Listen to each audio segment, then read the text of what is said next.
नमस्कार, आपके साथ मैं हूं योगेश राणा।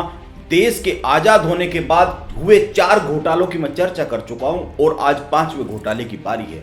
आजादी मिलने के बाद हुए 5वें घोटाले की कहानी बड़ी दिलचस्प है। आप यह पूरी कहानी सुनेंगे तो धर्म तेजा को आजाद भारत का पहला नीरव मोदी या माल्या कह सकते हैं।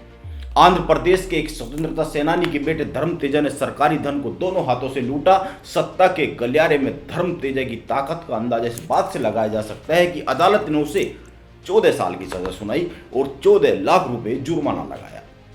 यह 19 अक्टूबर 1972 की बात है। अदालत ने कहा कि अगर जुर्माना नहीं चुकाया तो 3 साल की अतिरिक्त सजा भुगतनी होगी। धर्म तेजा ने कोई जुर्माना नहीं भरा। इस हिसाब से उसकी सजा 17 साल की होनी चाहिए थी, लेकिन धर्म तेजा 3 साल बाद ही जेल से बाहर आ गया, यानी कि 1975 में। वह जेल से बाहर ही नहीं आया बल्कि उसे पासपोर्ट भी जारी कर दिया गया, जबकि नियम के तहत 2 साल या उससे अधिक के सजायाफ्ता को 5 साल तक पासपोर्ट जारी नहीं किया जा सकता है। बात यहीं पर खत्म नहीं हुई, उसे पासपोर्ट भी जारी कर दिया गया और 1975 में वह बाहर भी आ गया और 1977 में वह देश छोड़कर भाग भी गया। इसलिए मैंने कहा कि धर्म तेजा को आजाद भारत का पहला नीरव मोदी या माल्या कह सकते हैं। आइए धर्म तेजा के घोटाले की कहानी जान लेते हैं और यह भी जान लेते हैं कि उसे विदेश से कैसे खींचकर घसीटकर भारत लाया गया था। इंदिरा गांधी उसको लेकर आई थी। धर्म तेजा ने 1961 में केंद्र सरकार से 20 करोड़ 22 लाख रुपए का कर्ज लिया। धर्म तेजा जयंती शिपिंग कंपनी चलाता था। उसने इस कर्ज से जापान से समुद्री जहाज खरीदना शुरू किया। उसने रिटायर्ड लेफ्टिनेंट जनरल बीएम कोल को जापान में अपना प्रतिनिधि नियुक्त किया। जहाज की कीमत की पहली किस्त देकर वह जहाज खरीदता और उसी जहाज को गिरवी रखकर दूसरा जहाज खरीदता। इस तरह उसने कई जहाज खरीदे। इस तरह से जहाज की खरीद में जो दलाली मिलती उसे जयंती शिपिंग कंपनी के निदेशक मंडल आपस में बांट लेते। यह पैसा सरकार को जाना चाहिए था, लेकिन सरकार को नहीं जा रहा था। इस तरह धर्म तेजा ने 22 पानी के जहाज खरीदे। वह धंधा कर रहा था और पैसा आपस में बांटा जा रहा था।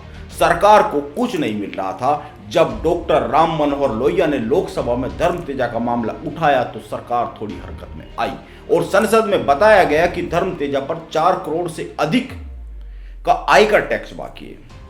तेजा के खिलाफ 1966 में वारंट निकला। वह अमेरिका में गिरफ्तार हुआ, लेकिन तेजा बेल पर छूट गया। इसके बाद वह बेल की शर्तों को तोड़कर देश से भाग गया और कोस्टारिका देश में चला गया। कोस्टारिका मध्य अमेरिका में एक छोटा सा देश है। कोस्टारिका ने अपनी नागरिकता उसको दे दी धर्म तेजा को। वहां पर नियम यह था कि नागरिकता के लिए कोस्टारिका को कुछ पैसे देने होते हैं। उसने पैसे जमा कर दिए। 1970 में धर्म तेजा को लंदन में गिरफ्तार कर लिया गया। दरअसल हुआ यह कि कोस्टारिका से भी उसको वापस लाने के प्रयास किए गए, लेकिन कोस्टारिका ने विरोध किया और उसको नागरिकता दे दी थी, तो सरकार वहां से उसको लाने में सफल नहीं हुई। लेकिन जब इंदिरा गांधी प्रधानमंत्री बनी तो वह लंदन में एक दिन गिरफ्तार हो गया। इंदिरा गांधी की सरकार ने 3 अलग अलग देशों, संयुक्त राष्ट्र अमेरिका, कोस्टारिका और यूनाइटेड किंगडम की अदालतों में लड़ाई लड़ी, केस लड़ा और धर्म तेजा को देश में लाने की जंग जीती। इस तरह 70 में वो गिरफ्तार हुआ और 1971 में धर्म तेजा को देश में लाने की कामयाबी मिली।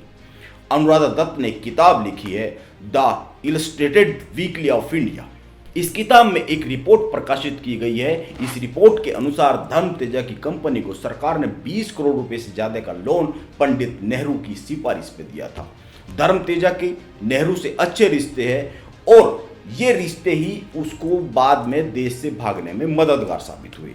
इसलिए जब इंदिरा गांधी प्रधानमंत्री बनी तो उन पर यह दबाव था कि धर्म तेजा को विदेश से देश में लाया जाए। इसी कारण इंदिरा गांधी इस मामले में एक्टिव हुई और उसको लंदन से पकड़कर देश में लाया गया।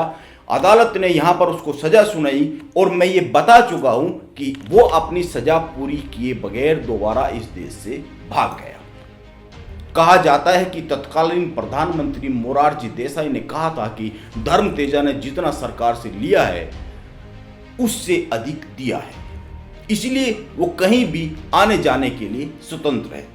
बाद में धर्म तेजा की कंपनी का इंदिरा गांधी सरकार ने सरकारीकरण कर लिया था। वैसे जब प्रधानमंत्री चौधरी चरण सिंह बने थे तो सरकार ने उस अमेरिकी विमान सेवा कंपनी पर केस दर्ज कर दिया था जिससे बैठकर उड़कर धर्मतेजा देश से भागा था। कमाल की बात यह है कि अमेरिकी विमान सेवा कंपनी ने अपना जवाब दिया था और उस जवाब में कहा था कि उसने एयर इंडिया के कहने पर धर्मतेजा को देश से बाहर निकलने में मदद की थी।